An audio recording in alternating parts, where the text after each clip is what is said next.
ya, puji Tuhan. Mazmur 108 ayat 5.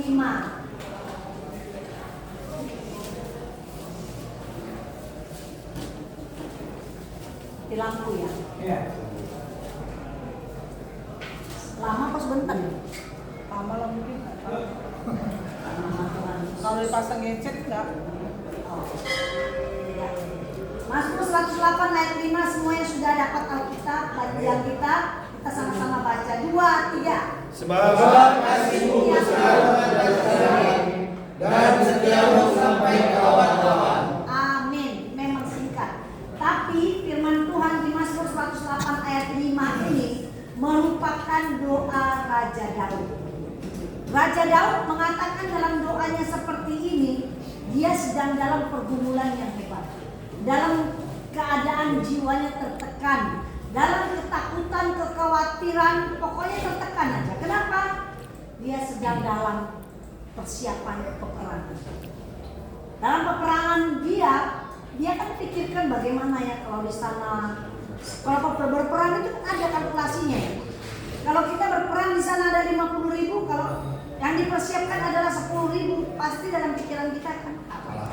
Mungkin saat itu Raja Daud menghadapi situasi sulit.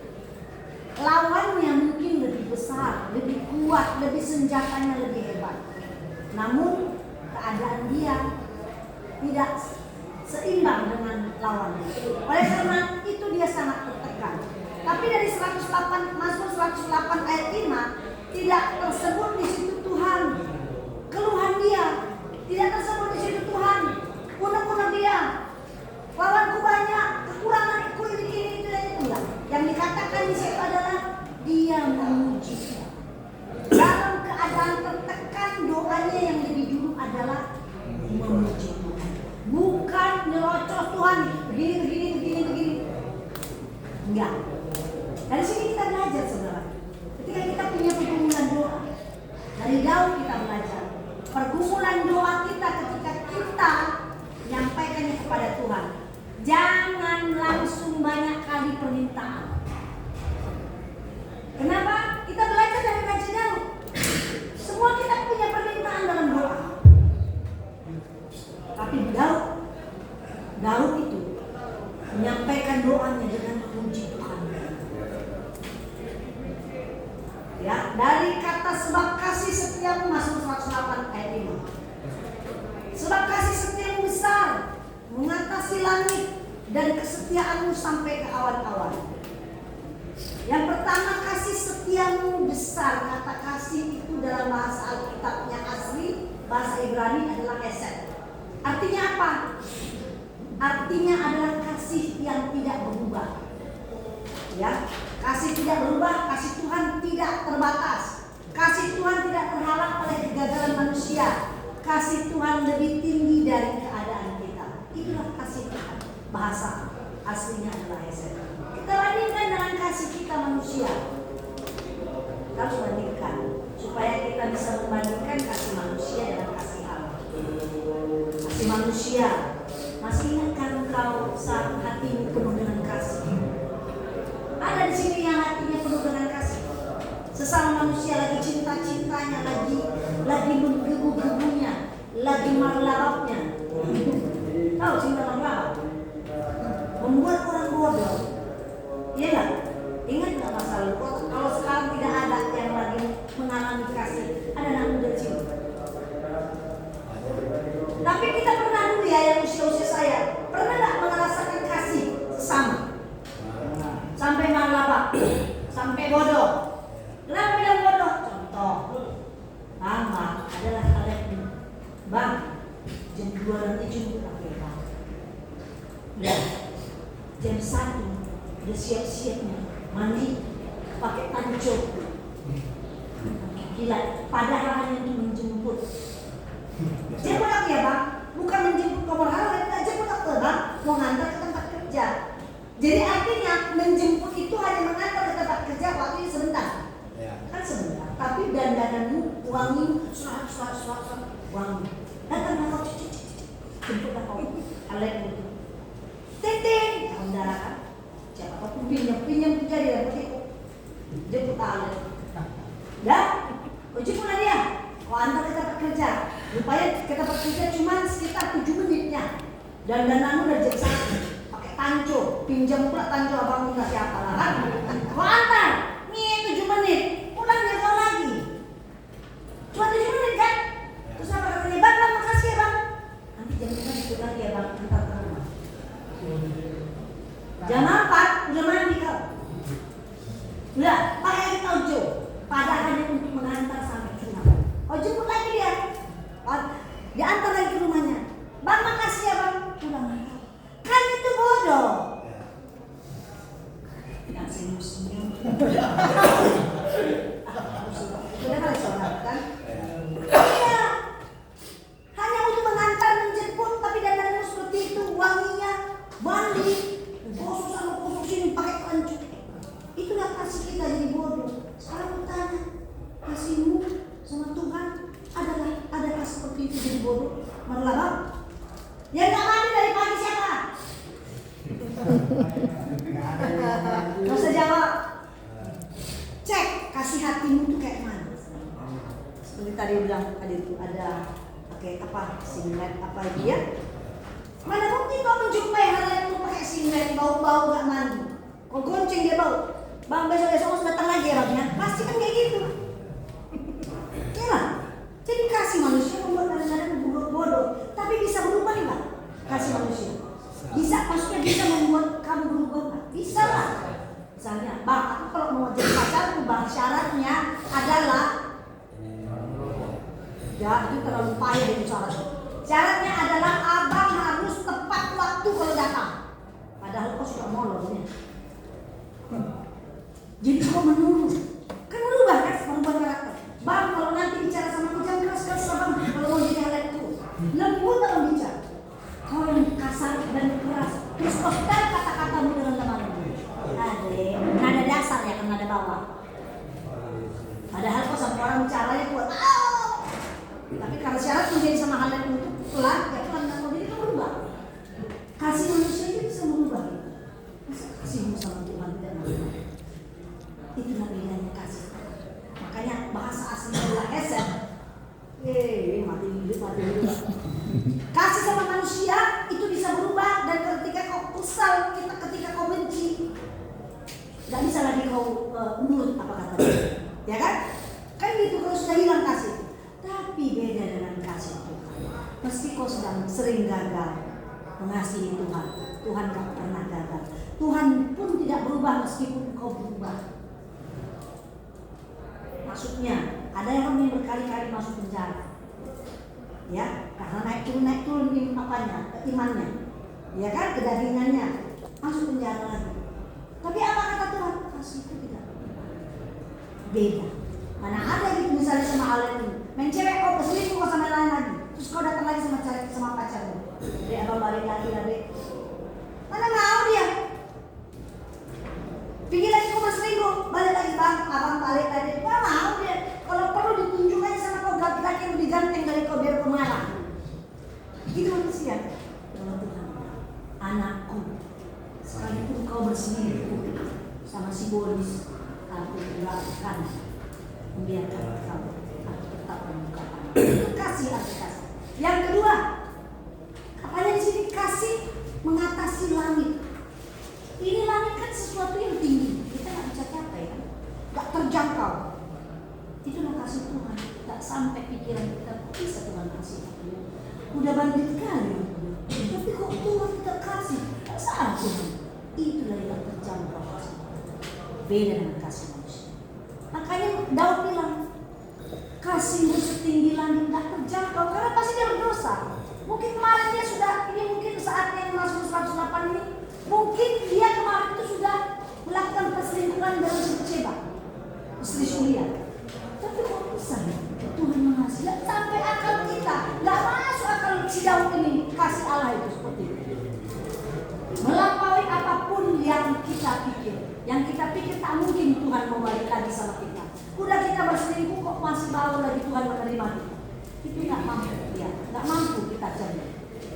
Kesetiaan dalam bahasa aslinya adalah bedanya dari aset. Kasih setia, kasih Tuhan itu kasihnya adalah aset. Sedangkan kesetiaan adalah tambah depan, jasa. Artinya apa? Kesetiaan Tuhan itu penuh kasih. Penuh kasih. Allah tetap setia walaupun kita tidak setia. Manusia, kalau ada yang tidak setia, jadi saya bilang, mana ini Pak? Apa? Bukan. Oh jadi lupa Pak. Bukan Bapak ini. Pak Restu. Sorry ya Pak, alamat kan kita cuma 5 tahun. Kan ini. Nah Pak Restu kemana? Kalau nggak tahun baru. Nah itulah manusia tidak diizinkan karena menuntutkan kesetiaan selalu. Manusia itu selalu menuntut setia. Kalau nggak mau setia, setia. Tapi Tuhan, kalau kita setia, Dia tetap setia. Itulah bedanya. Mau kau berselingkuh, Dia tetap kasih. Mau kau nggak setia, tetap Dia setia. Apa artinya? Yang pertama, kasih Tuhan lebih besar dari masa lalu kita. Lebih besar dari masa lalu kita. Kalian punya masa lalu, ibu pun punya masa lalu. Tapi masalahnya masa lalu itu apakah diselesaikan dengan kita berbalik kepada kasih Tuhan atau tidak? Kalau tidak, kita tetap di masa lalu kita. Buat Tuhan tidak ada dosa yang terlalu besar. Buat Dia, kasihnya yang besar. Sebentar lagi kita akan Paskah ya, benar-benar ya. Nah yang kedua adalah kesetiaan Tuhan tidak tergantung kepada perasaan kita. Kalau kita setia, kalau kita lagi senang betul ya. Kalau lagi diberkati setialah kita. Kalau kita lagi banyak orang sayang kita, banyak orang memberkati kita, ya Tuhan betapa baiknya Kau kirimkan orang yang memberkati aku. Aku akan setia, aku akan berdoa. Nah giliran Engkau kamu tidak diterima,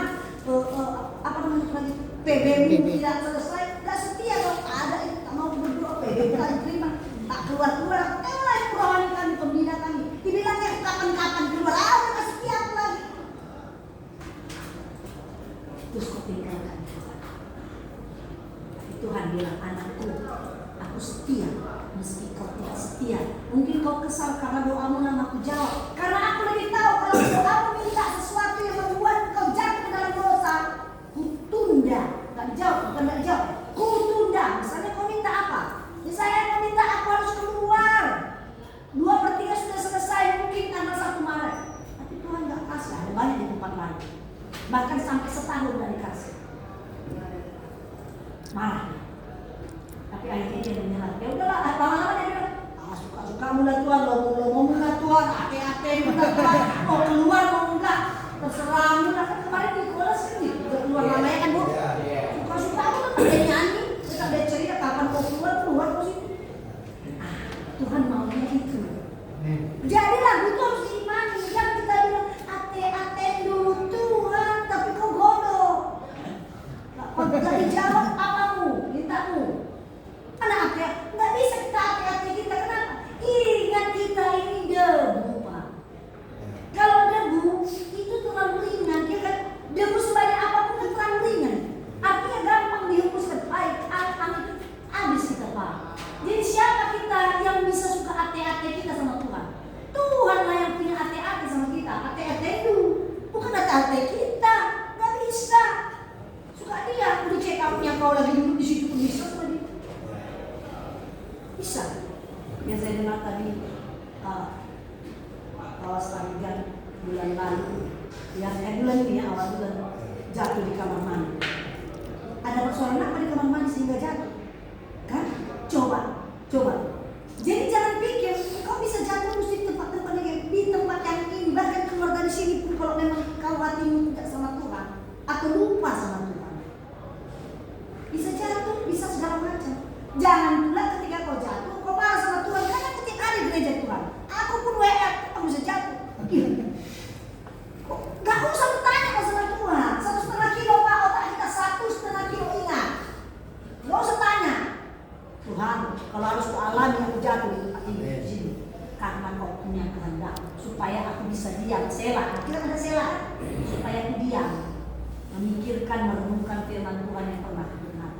Gitu cara menanggapi. Jangan marah, nggak ada hak kita marah. Kenapa Tuhan buat aku masuk penjara? Padahal aku ke gereja. Udah keluar lagi loh kan? Masuk lagi. Kenapa Tuhan buat? Karena kau belum selesai sekolahnya. Masuk lagi. Supaya apa? Umurmu nanti seperti yang ditetapkan Tuhan, misalnya umur kau udah matang, kau tidak akan pernah masuk lagi. Itu jangan minder sama aku tidak disayang Tuhan, disayangi Tuhan sama orang lain. Aku ini masuk lagi. Kau belum selesai. Tuhan beritahu. Jadi ingat, tak usah bertanya kalau apapun terjadi atas diri kita. Seperti Daud, itu raja loh, bukan orang-orang biasa. Raja seperti itu meminta sama Tuhan saja. Belum ada permintaan. Dia memulainya dengan memuji Tuhan. Jadi ingat ya, kalau ada permintaanmu dalam doa lagu permintaanmu, ada permintaanmu sama Tuhan yang SIP, nyanyi, memuji Tuhan. Cari lagu yang untuk memuji Tuhan, terserah. Baru masuklah doa permintaan. Begitunya kita kalau misalnya kita sama bos kita, gak mungkin bos minta 5 juta dulu, gak bisa. Pak kau kasih nanti, ini bos ya, teh, kopi. Kan kayak gitu kan, udah cair lah hatinya kan. Mencairkan Tuhan itu gampang dengan nyanyian pakai mulut. Amin. Bukan harta enggak laku, harta nggak usah kau kasih uang ke gereja-gereja sana. Terus namamu udah dipampang dari tarigan. Terus namamu enggak, Tuhan nggak perlu kamu. Tuhan mau mulutmu menyanyi. Saya tadi dengar Pak Barus ya bisa menciptakan lagu, itu talenta. Mama saya Barus, jadi sebenarnya mama ya. Ya, mencipta lagu itu talenta, tapi orang yang tak bisa mencipta lagu bisa mencipta karena keadaan hidupnya dia bercerita.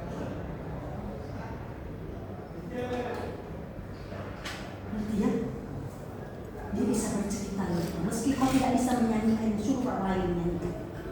Tapi keadaan tertekannya hati menjadi satu nyanyian. Tuhan senang.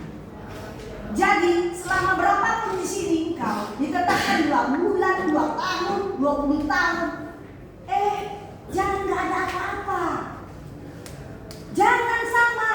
Kau masuk 2 tahun yang lalu sampai nanti 5 tahun kemudian kau keluar. Jangan sama, jangan kosong. Di sinilah tempatnya engkau berubah karakter, belajar mengenal Tuhan, belajar firman Tuhan, belajar berdoa, belajar bernyanyi, belajar keyboard. Bapak ini mau keluar ya Pak? Siapa yang pegang keyboard ini nanti? Ada anak murid Bapak dari aja? Tidak ada. Tak ada regenerasi. Udah belajar kok Tona? Jangan gak bisa apa-apa, banyak peristiwa Pak. Dulu Andre, Bapak ini kenal Andre. Andre ini namanya gak pernah dari sini tahu main keyboard, tapi dia belajar. Sampai akhirnya dia bisa main. Hebat ini. Keluar dari sini, dia dipakai di gereja di Jakarta sana. Jadi pelayan. Harus ada sesuatu yang kau dapatkan di tempat seperti ini Pak. Jangan sama. Sia-sia itu. Oke. Yang kedua, kesetiaan keluarga. Tadi udah ya. Jadi yang ketiga adalah pujian mendahului kemenangan. Kita belajar dari Daud. Dia memuji Tuhan karena dia tahu ketika dia akan cairkan hati Tuhan, kemenangan kami. Sebenarnya Tuhan itu gak susah. Kita aja yang jujur. Dia gak susah mencairkan hatinya karena sudah tahu kita sukanya apa. Yang susahnya kita gak tahu kesenangan bos kita ya. Dikasih baju, tak senang hatinya. Tidak cair juga. Kita kasih sepatu, kita sogok mobil, kita sogok apa, nggak juga senang hatinya. Kan kita biasanya gitu ya kan. Kalau misalnya kerja ada bos kita cari kesenangannya. Tanggal lahirnya kalau perlu kita tahu. Kita kasih kue tart, juga nggak tergerak hatinya. Berarti kau nggak pandai mencari apa yang disuka. Tuhan ini jelas-jelas mengatakan. Kalau itu kan tadi yang saya bilang kita masih tebak-tebak. Apa ya yang suka ini? Aku pernah katakan apa yang suka, apa yang suka, apa? Ulang yang begini, pikirkan bertahun-tahun aku suka. Coklat. Durian, coklat yang aku suka, capek kali aku di sini memang mengatakannya, nggak ada pikiran semuanya. Kalau aku nggak bisa kasih aku coklat, setidaknya ada dia dari hatiku tengok ya. Kalau keluar dari sini, ku jumpai promo di mana, cepat-cepat aku kasih coklat. Gitu niatnya. Gimana ada beli? Di luar Pak, nanti waktu Bapak ada keluar itu niat. Bukan di sini Bapak beli. Tapi kalau niat itu dia keluar. Nah, Tuhan itu sudah ngasih tahu. Gak perlu lagi tebak-tebak. Gak perlu lagi tak-tak istilah. Pikirkan kau lah apa yang ku suka. Kayak gitu kata Tuhan. Di sini sudah jelaskan. Yang ku suka. Itu yang bisa mencairkan hatinya Pak. Jadi kau susah apa?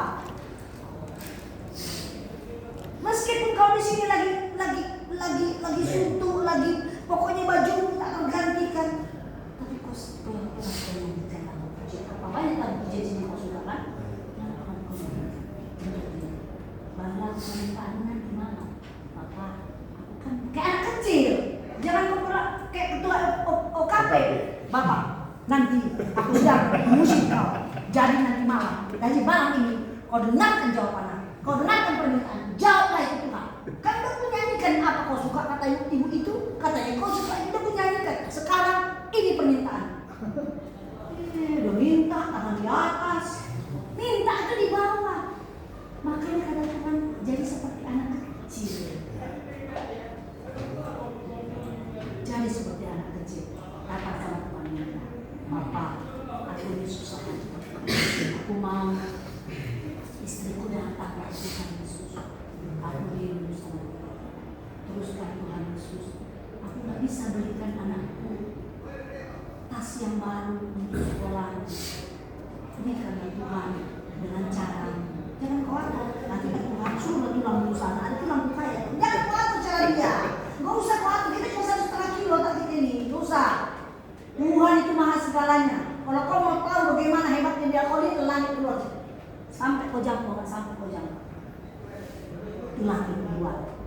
Ya, itulah besar yang kasih Tuhan. Yang keempat, fokus kepada kebesaran.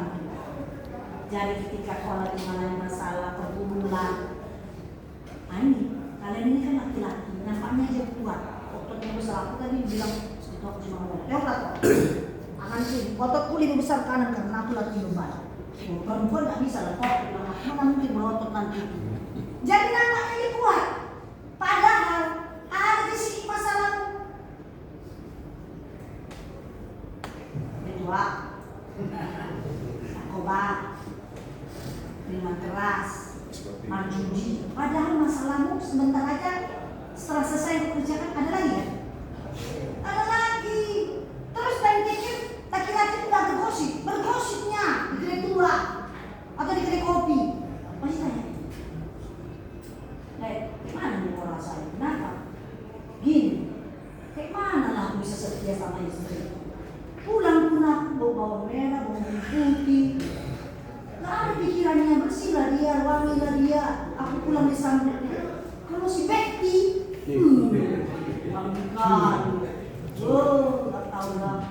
Dia masih Betty kerjanya apa? Dapat uang dari A, B, C, C, D. Wangi lah dia.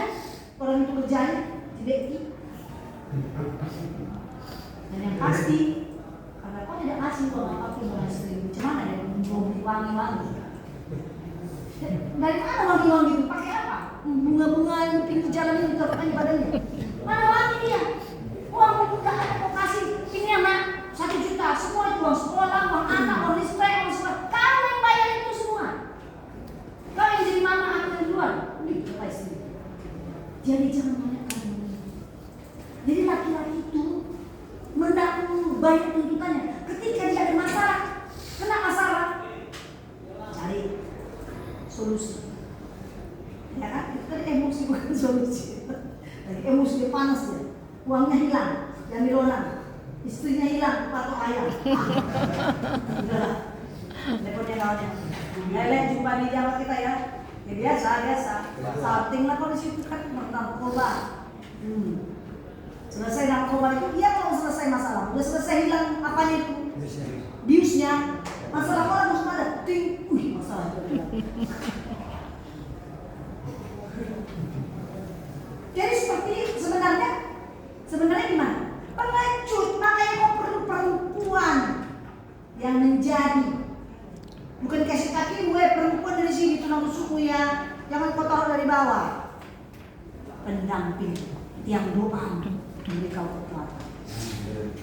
Yang belum menikah cari perempuan yang rasa-rasa, yang tangguh, yang kuat berdoa supaya kau kalau jatuh perempuan yang akan yang sudah menikah. Udah jangan balik-balik ke belakang, terimalah padanya. Yang duda nih. Hah? Yang duda. Yang duda, cari belakang dulu. Kalau duda belum mati jangan pernah menikah. Itu dia. Ini memang enak, akan berzina selamanya di hadapan Tuhan. Oke? Ya. Udah. Jadi apa saat ini kita merasa hidup kita terasa begitu rendah? Pertanyaannya, apakah tempat ini membuat engkau rasanya di titik terendah? Kalau jadi di mana tempat terendah? Ada. Penjara bukan tempat terendah. Enggak. Jadi di mana yang terendah? Ada lagi tempat terendah? Penjara. Kalau di Alkitab disuruh orang suruh penjara karena Tuhan tahu penjara itu tempat terendah. Titik terendah satu. Orang yang di penjara yang tidak berpaling pada Tuhan, yang tidak bertobat, ketika keluar dari penjara, semua keluarga dan kenalan kau yang mengetahui kau di penjara akan mengatakan bahwa kau mantan nabi. Betul? Mantan narapidana kan? Betul? Tapi ketika kau sudah dipulihkan Tuhan, Tuhan bilang itu bukan mantan narapidana, itu anakku yang sudah kupulihkan. Amin. Jadi ketika kau keluar dari sini, kau sudah dekat dengan Tuhan. Jangan merasa pikir bahwa ya terus cilik, ya aku nggak ada apa-apa yang ada. Enggak, Tuhan sudah bilang kamu adalah anakku yang sudah kupulihkan. Ya, oke. Jadi bagaimana bila kita itu merasa seringkali gagal? Janji tobat, tapi tobat kumat. Ada gitu kan? Tobat lu, terima Yesus, tertobat. Tapi keadaan sekeliling kedagingan tubuh jadi tobat kumat. Jatuh berkali-kali. Tapi sampai kadang-kadang orang yang jatuh berkali-kali itu sudah putus asa, dia bilang, aku pun sudah sendiri muak dengan diri. Ya kan? Kalau ada putus asa dia bolak-balik jatuh. Dan bilang jangan narkoba, bolak-balik jatuh, pakai masuk ulang lagi jatuh. Sehingga engkau yang bolak-balik jatuh sendiri nggak bisa menahan keinginan daging dan mengatakan aku udah muak dengan diriku, nggak bisa kendalikan keinginan. Tapi ingat, sekalipun kau jatuh, Tuhan bilang aku tidak pernah muak. Aku tidak pernah muak. Ratapan 3 ayat 22 sampai 23. Tak berkesudahan kasih setia Tuhan. Tidak ada. Tak berkesudahan kasih setia Tuhan. Setiap pagi adalah kesempatan baru saudara. Kesetiaan Tuhan tidak pernah habis. Tapi manusia sering menyia-nyiakan kesempatan. Ingatlah ketika engkau baru bangun tidur, ketika kau bukakan matamu, firman Tuhan mengatakan bahwa setiap pagi adalah berkat yang baru, kesempatan yang baru. Jadi jangan sia-siakan kesempatan. Ada laki-laki di tempat lain, di lapas lain, dia masuk penjara karena satu kekerasan. Kenapa? Hidupnya penuh kemarahan. Sejak kecil hubungannya dengan bapaknya tidak baik. Bapaknya itu terlalu keras sama anaknya. Selalu nak pukul, pokoknya laki-laki ini tidak pernah merasakan kasih bapak. Yang dia kenal adalah bapaknya yang sadis. Kemudian dia lama-lama besar-besarnya di luar sana. Hidup dalam kekerasan dunia yang menjadikan dia masuk penjara. Tapi suatu malam dia mendengar ada di blog lain, mungkin ada di blog lain. Dia mendengar ada nyanyian, puji-pujian memuji Tuhan. Dan setelah puji-pujian memuji Tuhan, dia dengar satu orang menyampaikan satu firman dari Mazmur 51 ayat 19. Dikatakan firman-Nya, hati yang remuk tidak akan kau pandang hina.